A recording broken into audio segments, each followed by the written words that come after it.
Good evening, everyone, and thank you very much for coming out. And on behalf of I'm Nathan Kernan, the president of the Milton Resnick and Pat Passlof Foundation. And on behalf of the foundation and the Elizabeth Harris Gallery, I'd like to welcome you all to this panel on Pat Passlof's paintings from the 1950s. I'm just going to introduce the panel, and then I'm going to sit down. In the middle is Raphael Rubinstein, who will moderate. Raphael Rubinstein is a poet, art critic, and independent curator.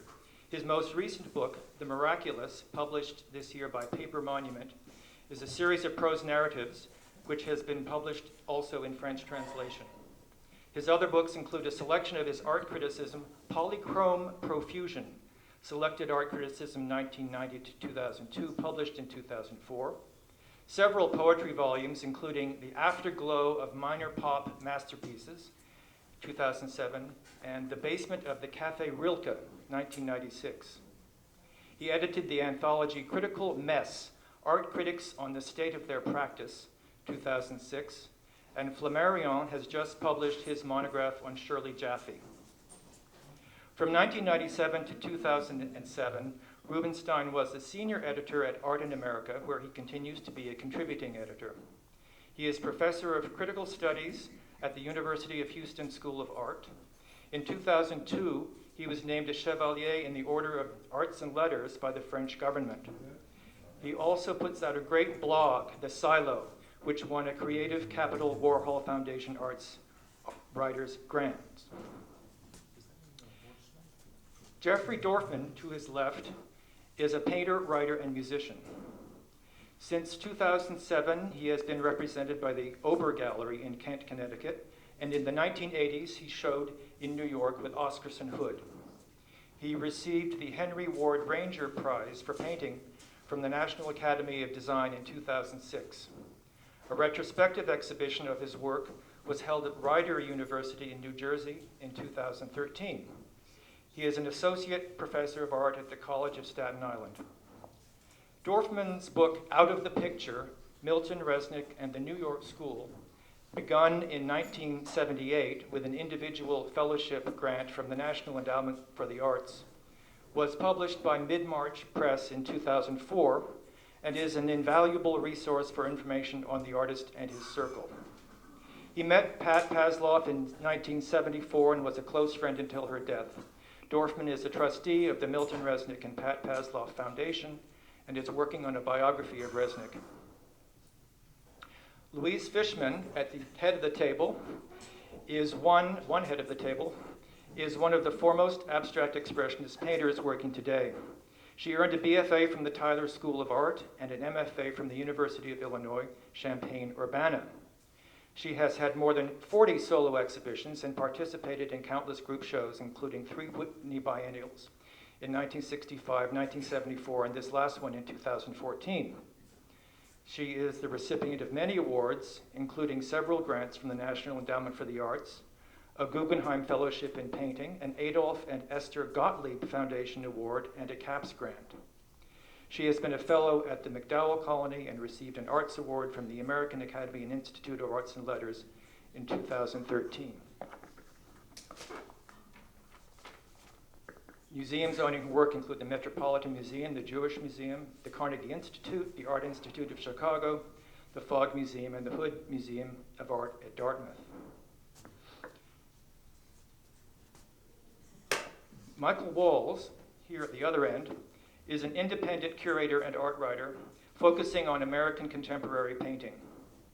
He opened his first gallery, the Michael Walls Gallery, in San Francisco in 1967, and has been continuously involved with curating exhibitions, either as the director of commercial galleries or at public institutions for the past 47 years.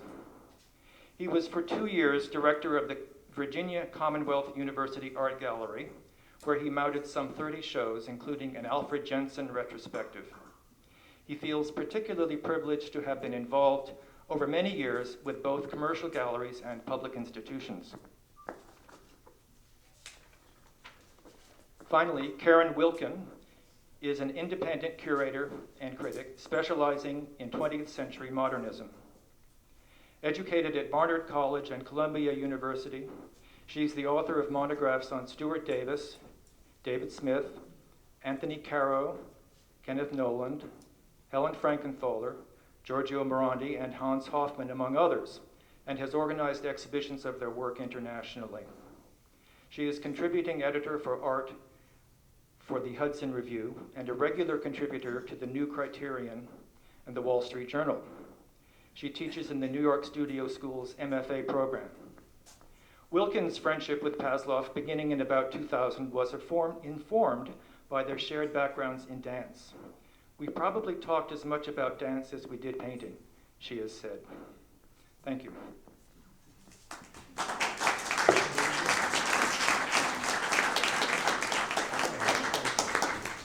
Thank you, Nathan, and thanks everyone for coming tonight. I'd like to first just say a few words about this show. It's an exhibition that tracks Pat Paslof's work throughout the 1950s. She had studied at Black Mountain College, and she'd been living and grew up in New York prior to that. Spent some time at Black Mountain studying with Willem de Kooning, and then came back to New York on the same train as de Kooning, as the story goes, at the age of 20, and began to paint and immersed herself into the New York art world. She talks about how she felt that there were all of these conversations that had been going on in some cases since the 1930s among artists. And she likened it to a chess game that an artist had made a move or said something that then other painters, other sculptors would come back to years later. And she felt, I guess, stimulated by this immersion in this very vibrant established community. She was also struck by how many of the artists at the time were immigrants. There were Italians, Egyptians, Armenians, Greeks. It's a very multi-ethnic, multicultural milieu. Also, she noted that most of these artists were self-taught. Not all of them were, but a lot of them were. So one of the things that I guess characterized her early time in New York, and maybe even into the 50s, is that a lot of the downtown artists thought that she had studied, since she'd studied with de Kooning at Black Mountain, she continued to study with him, that he was teaching her how to be an abstract painter. And that was, a problem, I think, for some artists, the idea that abstraction could be taught, rather than something that you developed and evolved into through the struggle. But it turns out that de Kooning was actually, as she said, teaching her, it was like as if she were at the Rotterdam Art Academy. He was giving her very kind of rigorous academic training, particularly in still lifes. So I think one of the things that you can see looking at the paintings in the show is this back and forth between figuration and abstraction, between gestural marks and still life compositions, which is maybe something that we, the panelists, can talk about. So what I'd like to do is just begin by posing questions to each person, and I'd like to start with Jeffrey Dorfman. And Jeffrey, you knew Pat Passlof for a long time, and I was struck by something you said, that you had never seen any of these paintings, that although you had often gone to her studio, spent much time with her talking about her work, and I assume her history, that these paintings were new to you. And I wonder why, if you have an idea of why she didn't bring those out, and even what might she have thought of this show, looking back at her work of this period?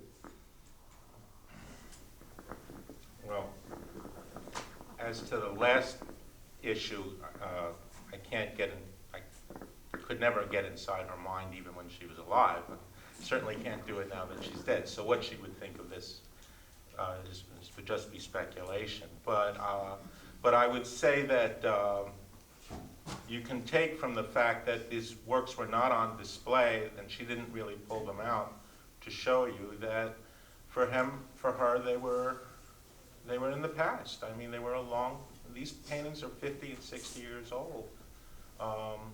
more than 60, some of them. And for her, our art was,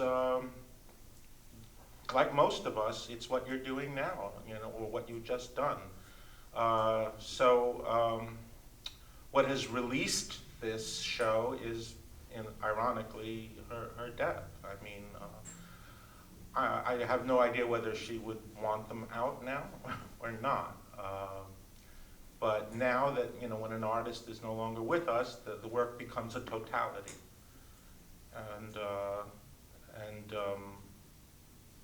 And has to be viewed that way. As a matter of fact, it may interest you to know that we could fill up one of these rooms with work from the late 40s, which we made a curatorial decision not to include work from 48 and 49, which she did when she was working with Bill. And so we started with 1950, and we kept it strictly the decade, you know. It goes from 50 to 59. I don't even think we have something here from 1960. So we kept it very limited. So, you know, because whatever. And it's not strictly true that I never saw any of these. I mean, I did see Score for a Bird and Crown, I think I saw. But, you know, most of it is new to me. And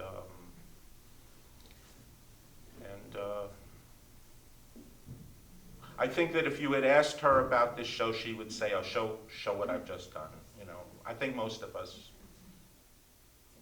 who are artists would have the same attitude. You know, but that's my answer. All right, thanks. Louise, you knew Pat and were a supporter of her work for a long time.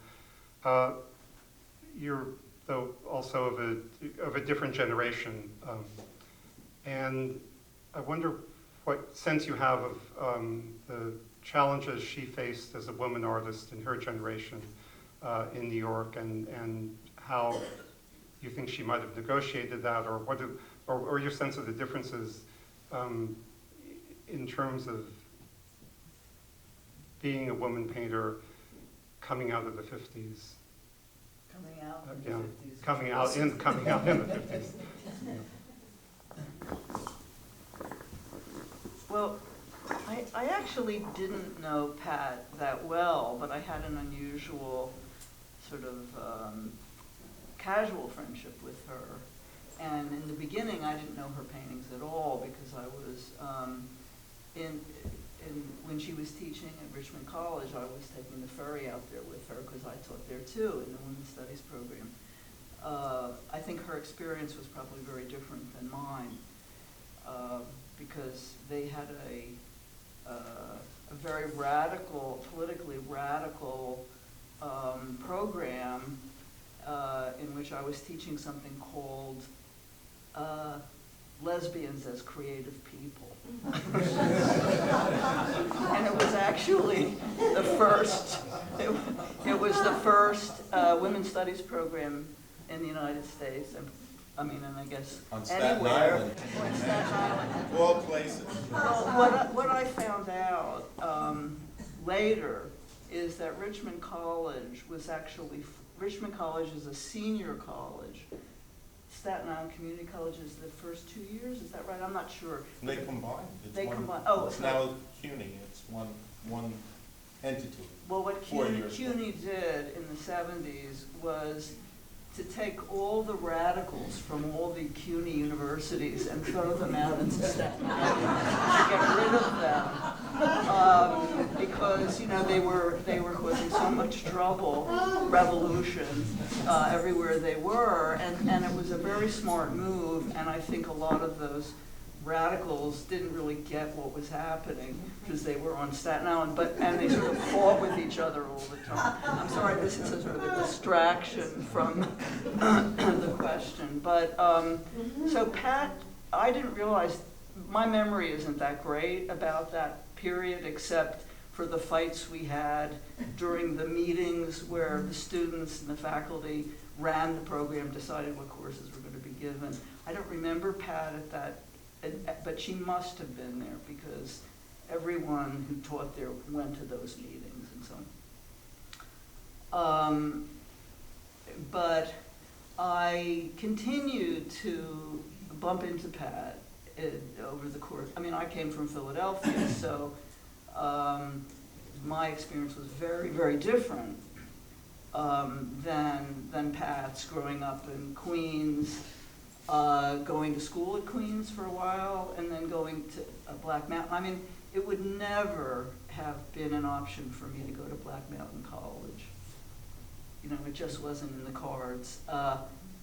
I had a very different background, which I won't go into, except that Pat is between me and my mother in terms of generations. My mother was a very important painter in Philadelphia. And I see it in a generational way, what the connections were. My strongest impulses about this show have to do with the paintings and what it brings up for me about that moment in the 50s when I was looking at art news magazines and seeing photographs of Joan Mitchell and de Kooning and all of them in their studios. And I didn't know Pat, but these paintings are so much about that moment. And when I first walked into this show, what hit me was this passion for paint, which I hadn't seen. I mean, it's not very common anymore to have this kind of, and rather brilliant use of paint and brush. And I mean, I don't know what her background is. I mean, I knew she grew up in Queens, but there's nothing about her family and beyond that. I mean, I know Soutine was a big personality for her, as he was for de Kooning and Pollock. But in a woman's hands, this means something very, very different. And I mean, it was next to impossible to try to become to be out there with your work, which is another reason why perhaps these paintings were never shown. She may have thought of them as part of, who knows, part of a development going someplace else. I see them as being perfect in themselves. I mean, I keep looking at this partly because I'm sitting here and partly because I remember it so well from the moment I walked into this space, and how really exquisite it is. It's just, you know, it's just the most beautiful piece of painting that I've seen in a long time. And equally as good as any of the men that were painting at that moment. But she wasn't about to have a career that they had the possibility of, even though they were immigrants and they had no money. And I mean, men could do the kinds of work that women couldn't do. I mean, when I was working my way through my art, being in New York, I was doing proofreading. My friend Bianca and I shared a proofreading cubicle. And it was much more demeaning work than the kind of work that de Kooning had, you know, did and other people did. So, I mean, I'm rambling quite a bit about this, but that's a story. Thanks, Louise. Karen, I wonder if you could speak a little about how you see this work in relationship to other work by other painters in New York in the 50s, and work that we are more familiar with, work that is already in the history books, that's in the canon. But there are things that are very familiar in some ways with this work, but I think it also seems to be coming from an individual voice. And I just wonder how that work strikes you historically speaking. I'm very glad you asked that, because the first thing that hit me when I first came to see this show was exactly what Louisa said, how much of the moment it seemed, and at the same time, how absolutely individual. Because, I mean, I was not functioning as an art historian or an art critic or even as a high school student at this period, but I've spent a lot of time looking at it and was lucky enough to meet some of the people who were working at that time. And it's an absolute cliche to say that, but also quite true to say that, you know, everybody wanted to be de Kooning. De Kooning was well aware of it. He was apparently quite witty about it and used to be pleased that he wasn't going to be the one painting his own worst paintings. But the extraordinary thing about this is that here is Pat, who actually worked closely with de Kooning, who was in a relationship to his work that most of these other people did not have. And yet the striking thing about this work is how personal it is. I mean, there's one beautiful little painting in the back, and then Jeffrey sent some images of work that made it really very clear that she could do awfully good de Koonings if she wanted to. But she didn't. She was fighting for her own voice within the language of gestural abstract expressionism. Now, Pat and Helen Frankenthaler were exact co-equals. Could not have been more different in terms of their formations or anything else. But you know, Helen came out of Bennington in '49, which is exactly the moment that Pat is in New York. And you see, there was that wonderful Frankenthaler in the 50s show that John Elderfield did last year. Was it last year or the year before? Anyway, you could see that she was going toe-to-toe with de Kooning and Gorky and Pollock and everybody else she admired, often in the same painting, and you know, fearless. And out of this sort of amalgam, trying to find her own voice, which she did. I mean, they kept coming out, Frankenthaler. But Pat, you never have a sense in these paintings that Pat is tackling another person in the same way. They strike me as extraordinarily personal and original paintings. And in fact, this one seems to point ahead to, you know, the next 40 years in many ways, in the touch and in the palette and in this sense of an underlying structure that she's responding to. So I find these enormously exciting because of that thing that seemed to be impossible for a lot of young artists, which was to use this very well-established language and make it something that didn't look like imitation de Kooning. Thanks, Karen.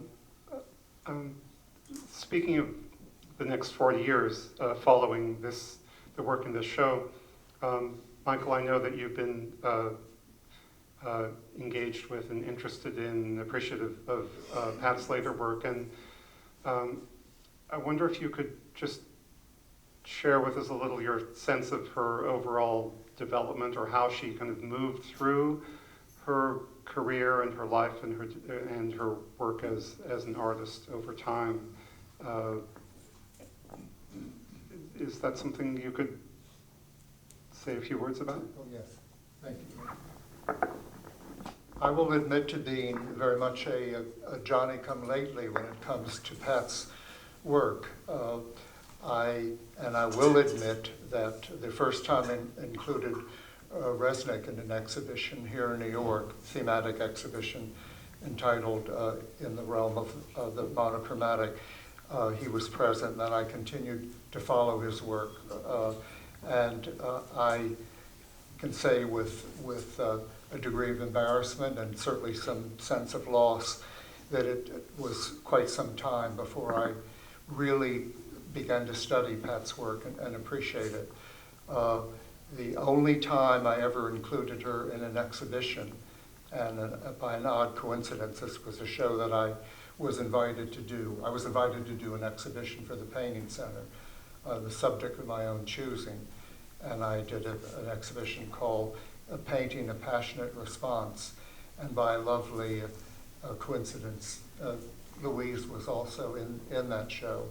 And I was looking for artists based here in New York. There were about 21 artists, including 4 deceased artists to whom I dedicated the show. They were Krasner Mitchell, the collage artist Anne Ryan, and to stop and think, forgive me who the 4th person was, but all deceased.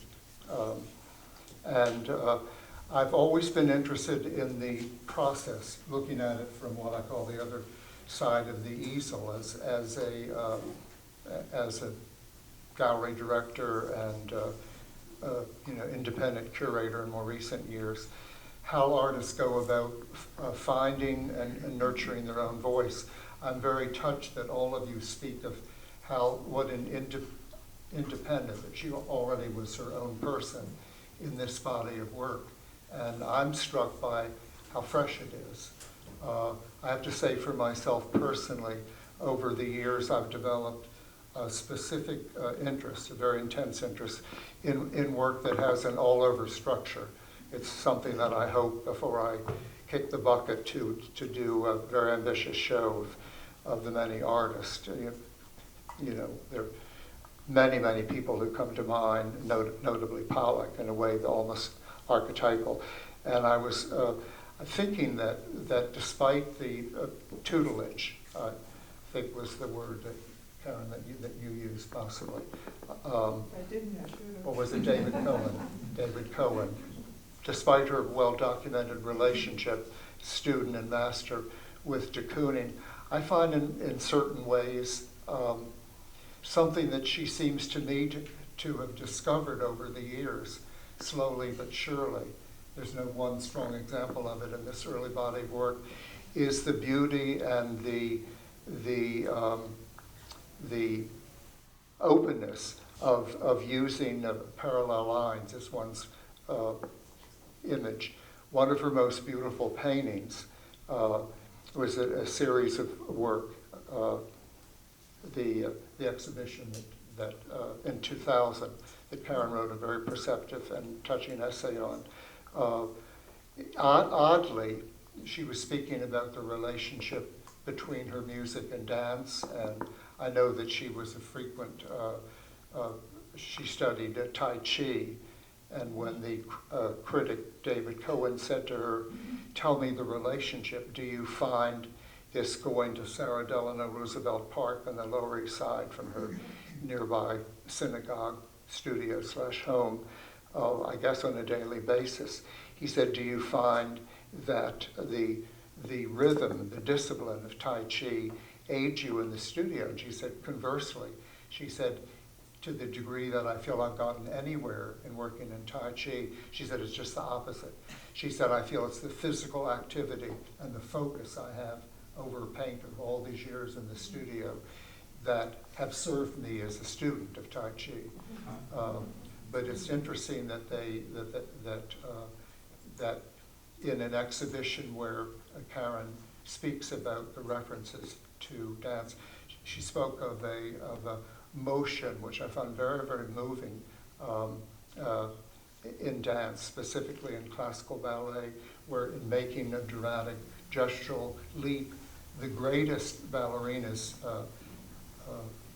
Pat said, you either have that ability or don't have it, to suspend someone, even if it's for an instant. It's not like, the body is obeying, a gravity.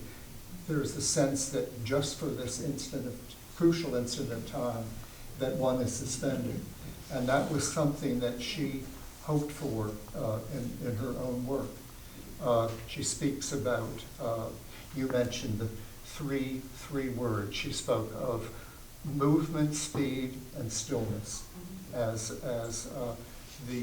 to her, and you said these are the key words in this statement about what she wanted, what she was trying to create. And there are a lot of dichotomies in the work. She also spoke, you quoted her as saying, thinking with a brush. In other words, She said painting was thinking with a brush. for me, she said it was. And she said later, I think in that beautiful essay, she said, for me to be able to make a stroke, you know, in the arena of the canvas, and immediately see my thinking process take physical form, well, she said it's as much as one could hope for, you know, as a working artist. I'd like to, I think maybe I wanted to ask Jeffrey a question. It wasn't a question. It's just two things that occurred to me. First of all, she said the brush is the finger of your brain. She felt it was the physical extension of your mind at work.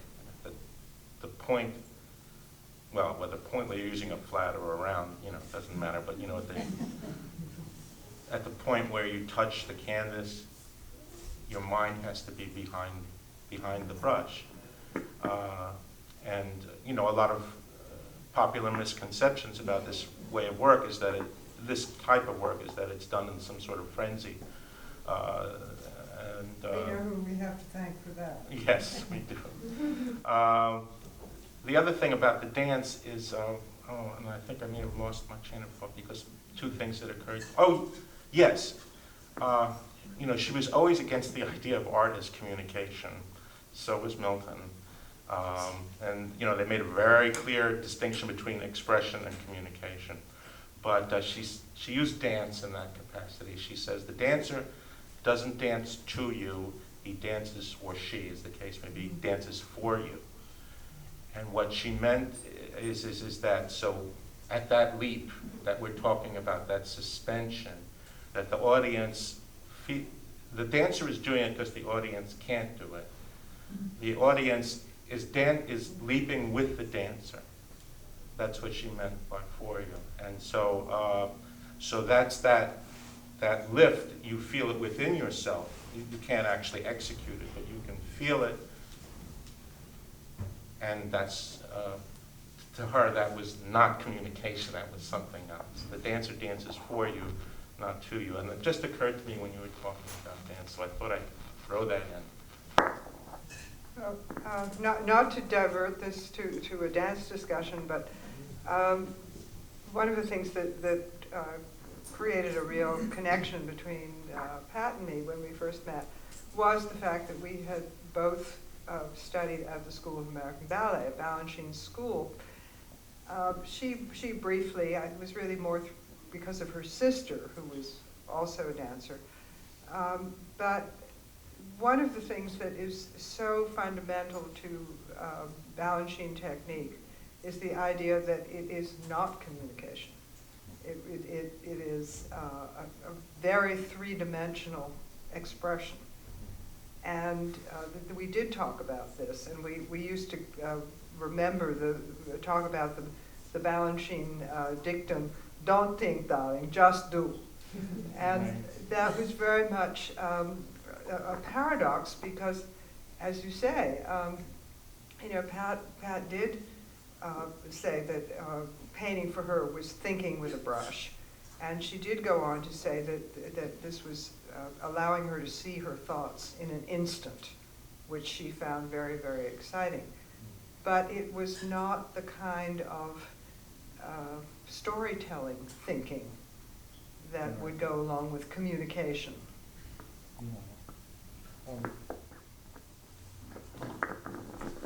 I think that whole idea of thinking with the brush is, it may sound a little old hat at this point, but at that time, you know, for instance, Gorky, who had just died that very summer that Pat came back, you know, Gorky, for most of his life, made a big point out of the fact that he was making sketches for his paintings and drawings, and that the paintings were being transferred. They were transferred. That there was a considered.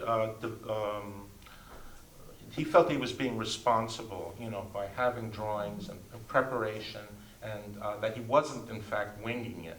Then after the war, he started to change a bit, and then, you know, he started, you know, he told de Kooning and Milton Resnick at the park, he said, they had complimented him on his 46 show, his show in 46, and he said, I did something different. As soon as I was about to make a mark, I put it in the wrong place. You know, so you can interpret that as meaning no sketch, no prep, you know, but there's, in other words, and it always looked better. Of course, what are you comparing it to? You didn't make the original one, but the point is made, you know, that you're not being responsible in that sense. You're being more of an observer than an engineer. You know, you're responding to something that you've just done, and then that's going to perhaps lead to the next stroke, to the next. So it becomes this very plastic development that is not premeditated. And that became very big, I think, and that's a very big characteristic of that way of painting. And so anyway, so I just did that. Oh. All right, well, no. So So it was certainly a challenge, I think, for a lot of painters of coming out of the 50s, coming out of 10th Street, coming out of abstract expressionism, to how to negotiate or deal with the changing fashions and styles and developments in art, in post, from minimalism and pop through the last 40 years. And I think that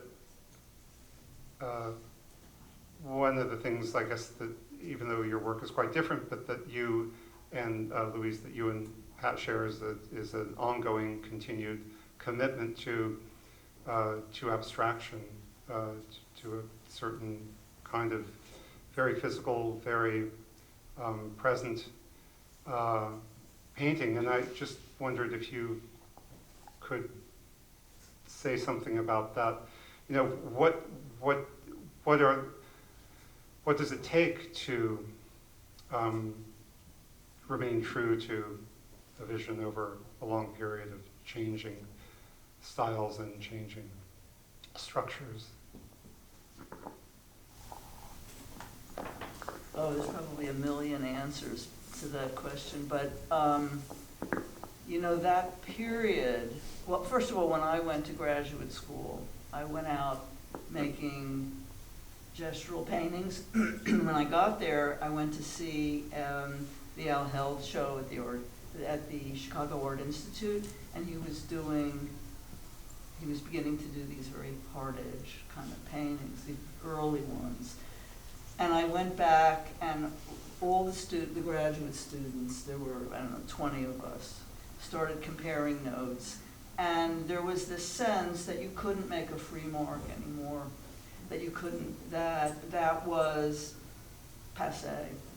And what I started to do is hard edge paintings. I mean, what interested me at that moment was sculpture, was Sol LeWitt and not Sarah, but a number of Tony Smith. And so I hooked into the grid, well, first into the hard edge and then the grid. And there was a moment when it seemed like there was no turning back from that.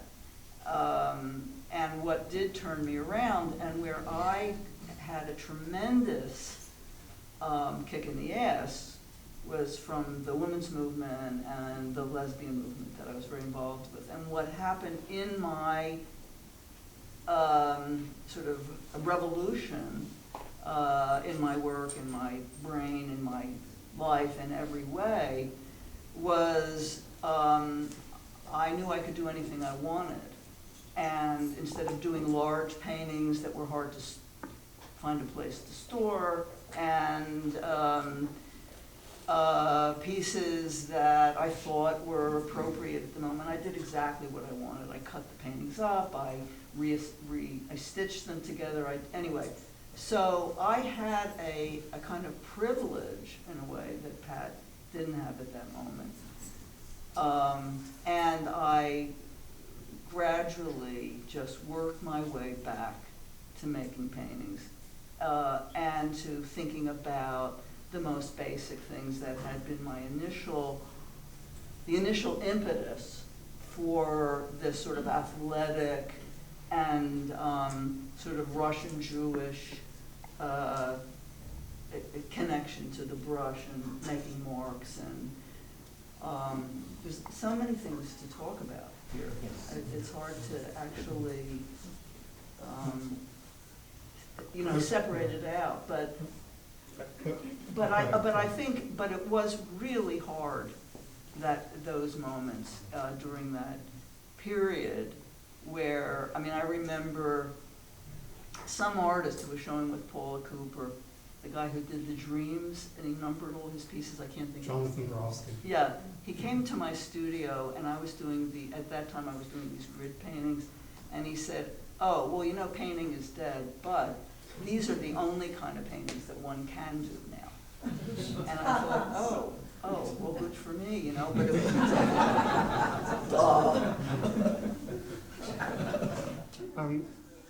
Jeffrey, you made an observation in an email, which I thought was interesting, looking kind of more technically at aspects of these paintings, and you said how for Pat, the picture plane was always very important, and that she made this distinction between was very aware of the distinction between the picture plane and the physical surface of the painting, which I think that is interesting because one is,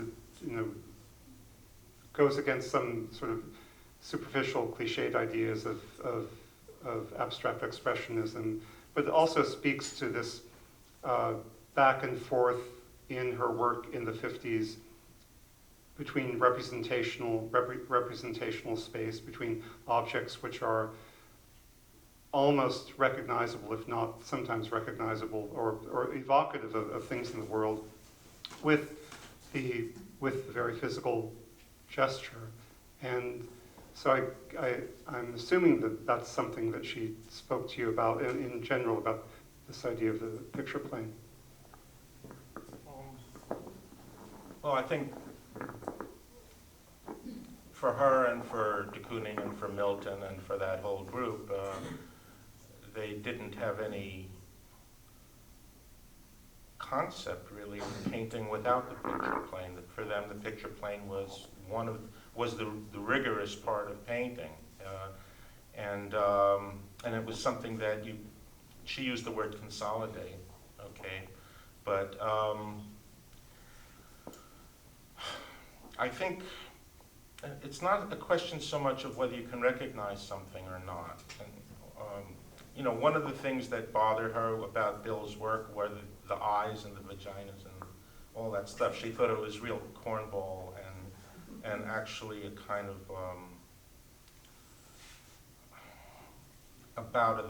to try and get the public interested in what he was doing, to get the women in there. I don't know whether that's really true, because he was always interested in that even way before he knew Pat. He would go back and forth, those women appear every, in and out for all that. But a lot of it had to do, I think, with just that you were abandoning the conditions of representation. It wasn't so much whether you recognized something, it was all the other stuff. It was gravity, the horizon line, the pull of the horizon line, the picture plane in the classic sense of the word, the way it was taught to me at Cooper Union, that it's a pane of glass, and that when things go back, if they're below your eye line, they go up on the pane of glass. The only way you can show things going back is to go up. That kind of idea, which implies a horizon line, whether you can see the horizon line or not, even if you're doing an interior. So all of that out the window, including superimposition of forms, something blocking something else, so that you see it, and then something's in front of it, and then it reappears exactly where it's supposed to appear. Out. Modeling, relief, relievo, the class, directional light, gravity, all that stuff out. Well, if you're throwing all that out, and a lot of people wanted to bring it back in again, what do you have left? What do you have left? And the picture plane, which is is connected, by the way, with the non-hierarchical structure. That it is connected with that concept, because it's not only something. in which whatever forms that you have conjoined but do not, everything participates actively to a more or less equal degree, but you also, and this was important to her, that it expands, and as it expands, it goes right to the frame and grips it. That you expand, like blowing up a balloon, or Klein would use that idea of stuffing a mattress, but whatever you want to call it, it expands, and then when you get to the edge, you hold it. And that's the lesson of Cézanne as far as she was concerned. And that was one of the things that she felt Cubism, and not only her, but everybody back then, was that Cubism doesn't get to the edge. It was a vignette. The activity is basically in the middle, and then when they get to the edge, even people like Léger, it kind of fades away. And they were, so that's also part of it, which we haven't even discussed. How do you move beyond Cubism? Because that was part of it. So the only thing I want to say before I hand it back is that, in my view, every artist, and Louise has to do with what Louise is saying, you come into a situation that's not of your own, it's the situation when you're young and you've been introduced to art, and you send out those roots, and the roots go out to the people of your generation, or maybe, whatever, people that people who are doing something. That's true, but there's also, for really significant artists, there's a taproot, and that goes straight down, and it's very deep, and you're tapping into something that has to do with what you really think painting is all about in a primal sense. And that connects you to the world of art going right back to the caves, really. And artists, I think, who are important, at least to me, have both ideas, both of that. It's not just what's being done now, but also what is painting to you? That's really it. What is it to you as an activity? Why are you spreading this color around on a surface? What is that about? And that's something you can only decide within yourself, really. Raphael, I read recently that Mata, when he was living in New York, acted as a sort of eminence grise to a number of young painters, including Pollock. And that wasn't true in his own work. He's known to have said to them, think about getting to a point where the paint that you're using, oil paint, enamel, has an independent life of its own, and try, if you can, when employing it, to use the least amount of governance over it. He said that wasn't true in his own work, but I think Pollock apparently was influenced by that. And then in the same article, it quoted Pollock as saying that in a really fine, successful painting, the viewer's gaze can enter at any point, any chosen point within the painting. This, of course, touches on work of an all-over structure, and leave. You can leave. You don't have to, enter, into the center. So I'm wondering how the four of you, two working artists, and then two very distinguished long-term observers and writers about art, how would you square the remark about Pat saying that the paintbrush, did you say, was like the finger of the brain? In other words, that sense of control. How would you compare that with that idea, of Montes as it affected Pollock? I'm very reluctant to compare Pat's idea with the way Mata might have affected Pollock. I mean, there's too many steps away for me. I can't think that way. But I did think of something that Pat talked about, and that was the way space had changed after Cézanne, where she talked about conventional space being about going in. And she said after Cézanne, everything went sideways, which I think is related to what you were saying about things moving across and grabbing the edge of the frame. But it was definitely a way of thinking about space and thinking about how paint goes on to the surface that was very, very much in part of the way she was thinking. She talked about how space expanded. She talked about, one of the analogies she used was a fan that was opened out. That was great, yeah. And that it still had the folds, but now it was open.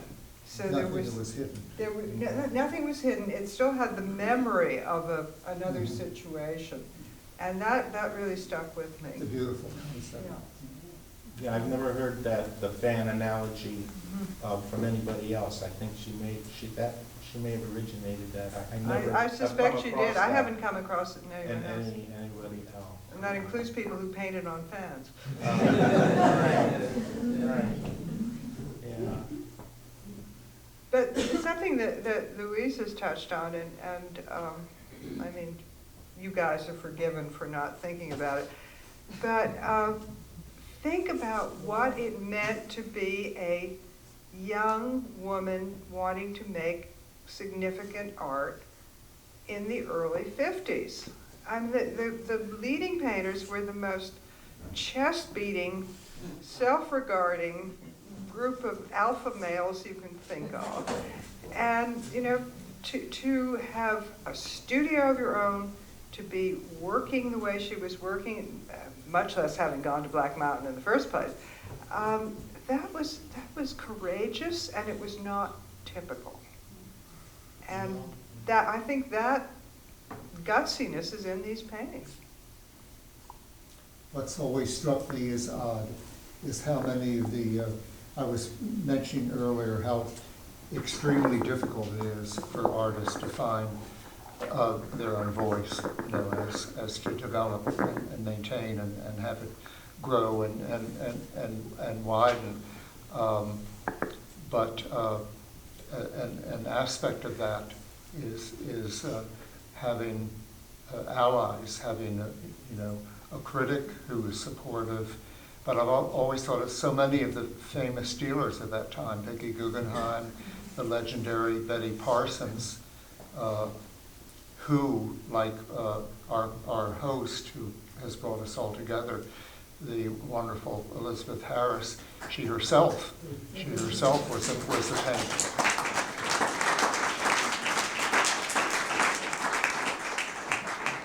But I'm thinking of Martha Jackson and so many others. I thought, as a youngster getting to know the history of American art, I thought, well, where were these women? Why were they not showing? Why were not they showing? I don't think they showed women artists of their I don't think the of their women own dealers gender. showed women artists. That's one of the aspects of it. And But I also just wanted to say, back to Elizabeth briefly, that I think the art world, as we all know, it has a very short memory. And you think of artists, I mean, I can think, in recent years, I don't mean to single out just one person, but someone with a very finely tuned mind who not only admired abstract paintings, but wrote cogently, I believe for Art Forum primarily, is the Walter Darby Bannard. I mean, when is the last time you heard an argument or somebody, avidly discussing his work? So it's easy for artists to be forgotten. Well, he's had a number of very good shows in the last 5 years. Yes, it was not completely forgotten, but it's so difficult, for artists. And I think to have an ally of a dealer, this, if I'm not mistaken, is the seventh exhibition that is mounted. Go ahead. I was actually thinking of maybe opening this up to the audience, I'll but say one thing and that's it. So, yeah, I think the thing about Pat being a woman, and also that she's younger, and so you're with a bunch of guys, not 100% guys. I mean, it's like Mercedes Matter and Elaine de Kooning around, big personalities, by the way, and also a bit older than Pat. So there is that aspect that you're not only a woman, but you're also younger, they're older, they're more experienced, they've had experiences that you haven't. You've come from Queens, a middle-class Jewish family, and with a conventional upbringing. And these guys went through the Depression. I mean, they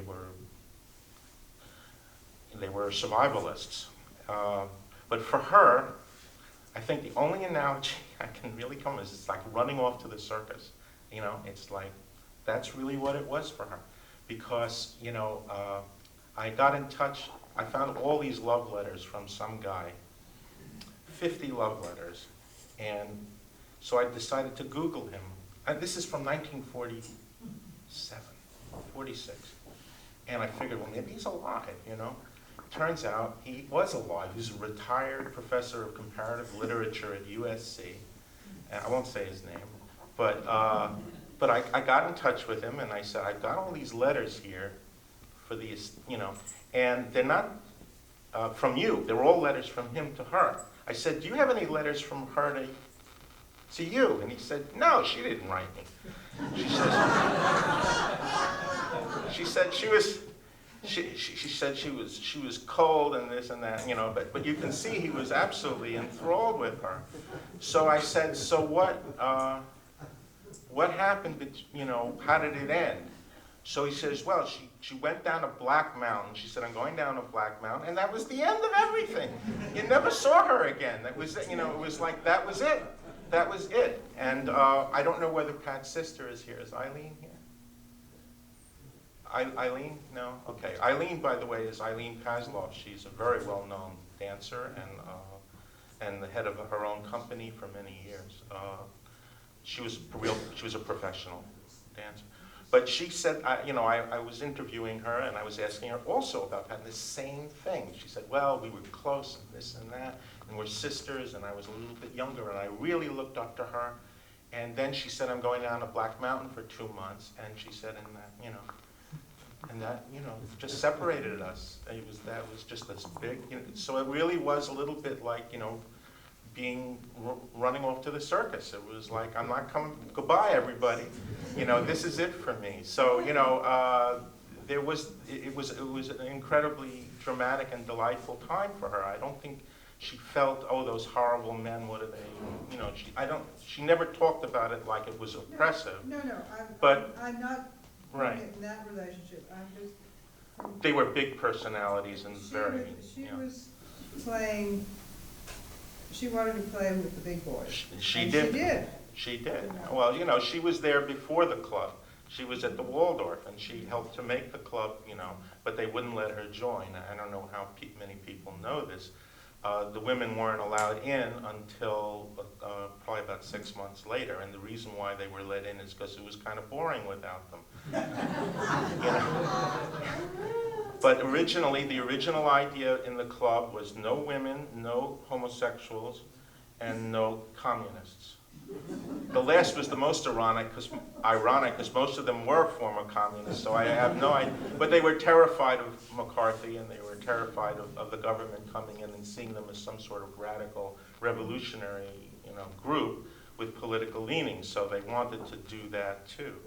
But then, you know, they said, well, where are the women? You know, well, so it didn't last very long, but that was an initial thing. It was going to be a boys' club. But they did want the women on Saturday because every Saturday was a dance, and they weren't going to dance with each other. So. That sounds about right for what women were doing.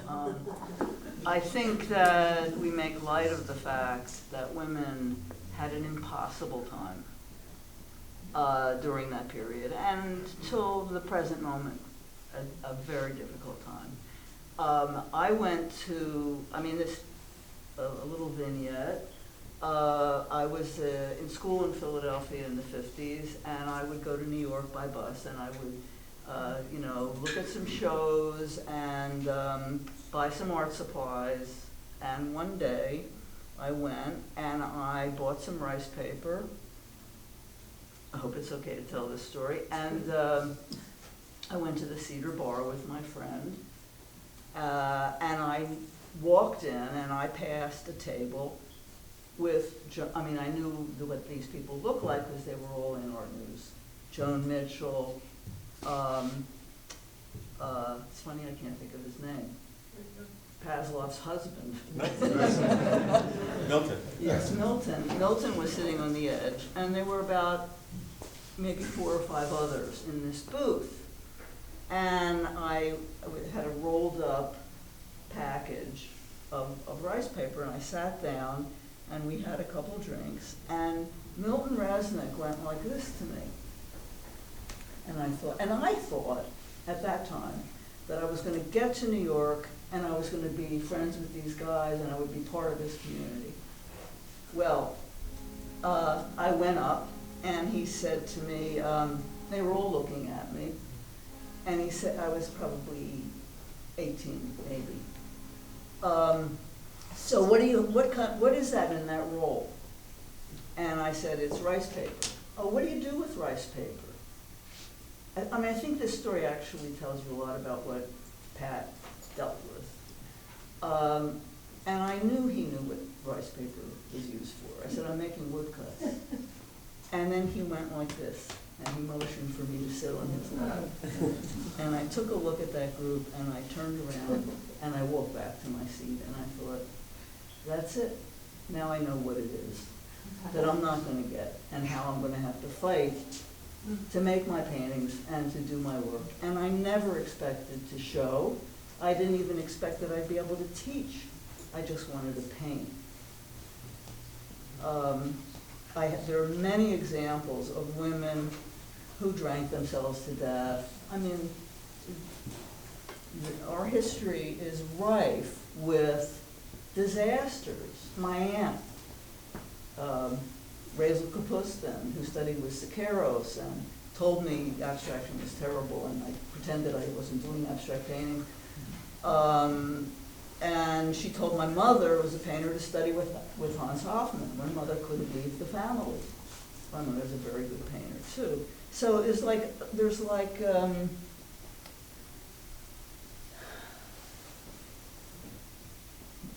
corpses. I mean, I'm trying not to make this sound really awful, but it is kind of awful what happened to women. Joan Mitchell, I knew her very well, and I watched, you know, I mean, she made great paintings, and I watched a disaster unfold, you know, a personal disaster. There were a lot of personal disasters, but there were they weren't just women. Well, yeah, I mean, Like look at disastrous. Gorky and blah, blah, blah, but I mean, the point is that they still could belong to the club in a way that women couldn't. They may have been let in as dancing girls, as you're suggesting, but Later, it wasn't that much later Well- that they were members. well, you know, and I think, I don't want to monopolize this too much, but just a little bit, that I think, you know, gave de Souvre a chance to have a show at the Green Gallery, and, you know, because she took care of him and helped him when he had his accident, he put a painting of hers, as I was telling you earlier, on one wall in his first show at the Green Gallery. And probably that was the last time in a long time, you know, that a really significant space was allowed, a woman's work was allowed to be there and shine. Well, those are exactly the reasons why shows like this are so important, and why there's so much unwritten history, so many of those kind of silenced and marginalized lives and oeuvres. And I think that's, you know, on the one hand, we can be you know, thankful and excited and filled with aesthetic pleasure at looking at these paintings, but it's also, as you're reminding us, that there's a history with certainly dark sides and an ongoing legacy that needs to be addressed. So anyway, still much more to say, but I'd just like to see if anyone has any comments or questions. We try to. The reason that Pat was not that well known in the 50s is because she always put Milton first. Because she was less well known than the other women artists in the 50s. You know, it was always him first. And I don't know why, I never understood why she felt the need to do that. I've been hesitating to tell this story, but thank you for bringing this up. Pat had a Guggenheim, which came fairly late in her life. And it's always a pleasure when those awards go to people who really deserve them. I congratulated her on this and said what a wonderful thing it was. And she said, oh, it should have been Milton.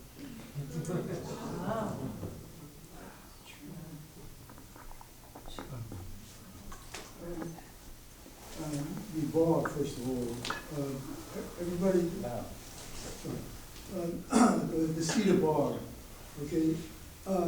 You have to say that these guys from the 30s had to fight being sissies in America, okay? To be an artist or intellectual, a poet, was to be a sissy.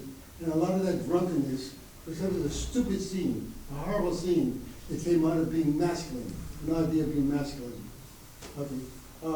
I had a talk with Pat one time, and I complimented her on the space in her recent show she had.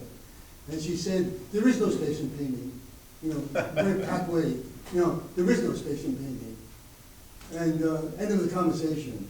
And anything I tried to say was really just chopped off.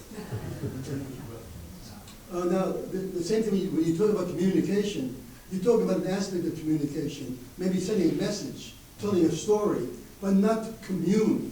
Not what, I mean, art would be nothing if there wasn't communication. The most abstract art,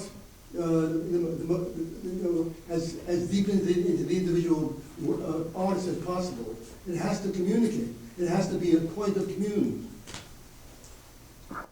Can't argue with that. Anyone else? In the back? I just want to say it's a great honor. Can I say something? Not to end everything, but just want to get Yeah, I've had talks with Milton and Pat about that, because the first time they said art is not communication, I must have been, I don't know, 22 years old or something. I said, how can you say that?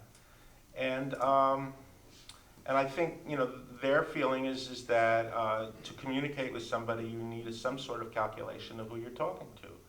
You don't talk about small particle physics with an 8-year-old. You don't talk French with someone who doesn't speak French.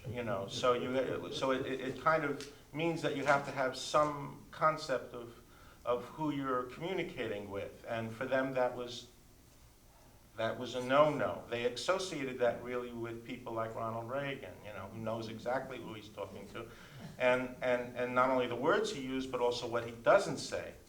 The subtext of what we're all familiar with political talk. It's not only the words that are being used, but also the subtext of what's being said, and that communicates to the base. We all know what a base is. So they thought of communication as a very political way of thinking, and they felt it had no place in art.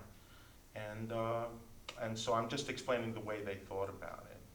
And the thing about space, it meant room, it meant imaginative projection. If you can imaginatively project yourself into a painting and imagine walking around and, patting Jesus on the shoulder and saying, poor boy, and looking, going on. In other words, that was out. And that's what space, when they say no, if she said that, I'm sure she did, but, that's what it meant. No room. You can't imaginatively project yourself into a Cézanne. That's one of the great things about Cézanne, is that you can't walk around in it. It doesn't mean it's not spatial.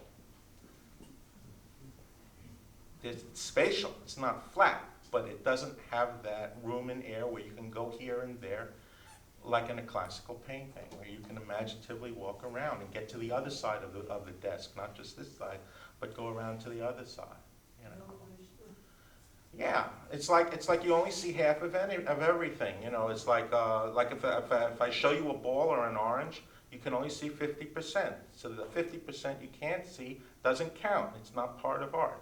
Only the 50% you can see. And there's no way to overcome it. You can run around the orange as fast as you want. You can throw it up in the air. You're only going to see half. It's like a condition of life, I think there's another question or comment. Yeah? Yeah, I don't quite understand the whole sitting amongst her paintings, and we've been talking for, I don't know, an hour and a half. And, I mean, the color is incredible in her work. And I don't see anyone addressing, what did she say or think about color or? Good paint. I mean, She went to the- you know, we're talking about space in a kind of general, abstract way. Well, And you look around the room and there's light and color and this is a major aspect of her work. yeah. And why aren't we noticing it? Well, you know, a lot of those guys in 1949, 1950, they weren't getting their oil paint in the art store. They No, couldn't but I'm afford not it. talking about guys, I'm talking about us, Wait, here, wait, all sitting but I'm getting to what you're saying. They used, and you know, they went to the hardware store for their paint. So, you know, they buy Ronan's drop black and Balin's white, which turned brown. That's why all those Kleins Yeah, are now but brown. no, we're talking about. Because she went to the art store, because she had a job. No, I think that, No, we're I looking- think we're the looking at issue your is why paintings. we're not addressing I'm not the talking about color where she and the bought paint paint. or where anyone bought paint. That's not the point of the panel. Well, you can't make these What do paintings you mean it's without not the point of the cadmium. panel? Look How at can that you talk about cadmium things on. that are about color without mentioning color? I don't think these paintings are primarily about color. Well, Well, they're about. Color's not used in a structural way. Well, I think that you can't, There might be some other you're comments. right. It's not Okay, that good. back, yeah. I love the way you're talking about the word communication. It seems to me that in their disdain of whatever they thought was communication exactly at that time, they created another form of communication, which is just through the paint. I mean, this paint communicates with me at gut level.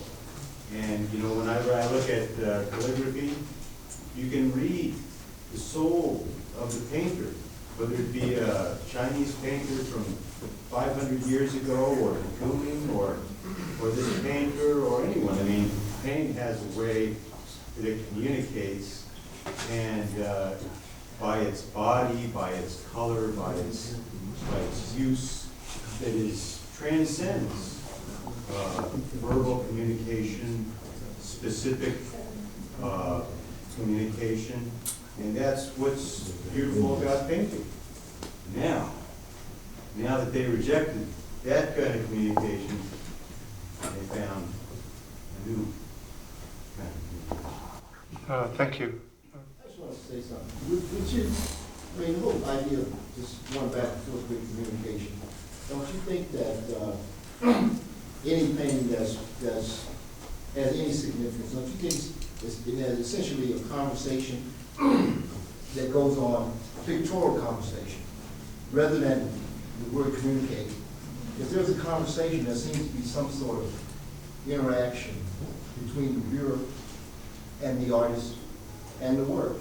So I don't see how it's possible for you to make an art object without it having some sort of connection, whether you want to call it communication or conversation. I would prefer to call it conversation, because I don't see how you can get around it if you're making something plastic and it has any sort of humanity in it, then it has to have some sort of connection. So the whole idea of not communicating just doesn't seem to make sense to me. Does would someone else like to speak to this? Yeah, I mean, maybe one of the underlying unspoken issues here is the relationship between painting and criticism, or painting and how we look at painting and how we talk about painting, and those are, you know, we're actually addressing that. Like, those are not easy things to do, and I often feel as a critic that the works that I'm most interested in writing about are those that, in the end, escape my best attempts to try to explain them or account for them or describe them or understand them. And it's that there's all, you know, I think in successful, important, great art, it's always, it communicates, but putting that into kind of more formalized, conventional language is much more difficult. Impossible. Well, they would say, In the back, yeah? Okay. I remember at the beginning somewhere, Mr. Dorfman was talking, he was using two different words, communication and expression. yeah. And along the same conversation that we're having right now, I'm wondering, did Milton and Pat ever talk about how they differentiated between expression Yeah. and communication? Because you can express yourself with no one even being around. I mean, that's the point. I mean, you know, you can express yourself in just the way you're walking down a sunny street and feeling the air on your face, and people look at you and say, now there's a happy man. You're expressive without, it doesn't mean that you're, you know, communicating means, for them, it meant really communicating in the narrow, what many of you, I think, would call the narrow sense of the word. For the rest, they would call expression or correspondence. Correspondence, which can also be pronounced co-respondence. You know, two responding, the painter responding, and then you responding to what he did or she did. It's not them, it's what they did. And what they see, why they stopped, why they said, this is consummated, I've consummated, that you will see that the way they, maybe not the way they see it, but you'll see why they didn't go further. That's an important, by the way, an important part of, I think, the art experience. I had a teacher, a very good teacher. He said, he taught me aesthetics at the Memphis Academy of Art when I was an undergraduate. He said, I have a question for you, James. If I threw a brick through this window, is that an act of expression? I said, sure. You threw a brick through the window? He said, no, that's an outburst. So, to get to expression requires something that goes much deeper to me than walking down the street. It has something that has to have a certain kind of soul searching. It takes its own form. It has its own endurance. It has it comes from experience. It comes from a lot of things to really act out, have an expressive act. And so when he said that, I've been wrestling with that the rest of my life, because if you do throw a brick through a window, that really is an expression. That's an outburst. Different word. All right, just, I think time for one more in the back. Thanks, Raphael. One of the things that I was impressed with is the fact that you were talking about her coming back on the train from Black Mountain with William de Kooning, and she was 20 years old. So most of these paintings are from a 20-year-old kid, maybe 32, something like that. And I was just thinking that despite all of the hard times or the tragedies or whatever of her life, that you have to look at her and realize this is a kid, 20, 22 years old, that basically walked in and stayed in this milieu, which is 2 blocks of East 10th Street, which was the center of the art world for about 5 or 6 or 7 years. She was there. She was an integral part of that whole community. There was de Kooning was there, Milton was there, Michael Goldberg was there, Jack Tworkov was around the corner. She was there, she held her own. So you really have, and at the age of 20, 25, whatever anybody thought or did or anything else about it, you have to admit, she just walked in there, walked up, and stayed there on the top of the mountain for a pretty good amount of time, and then kept going on, because a lot of people probably tried that, wore out after a year or two, and just whatever made her do it, she did it and was part of art history.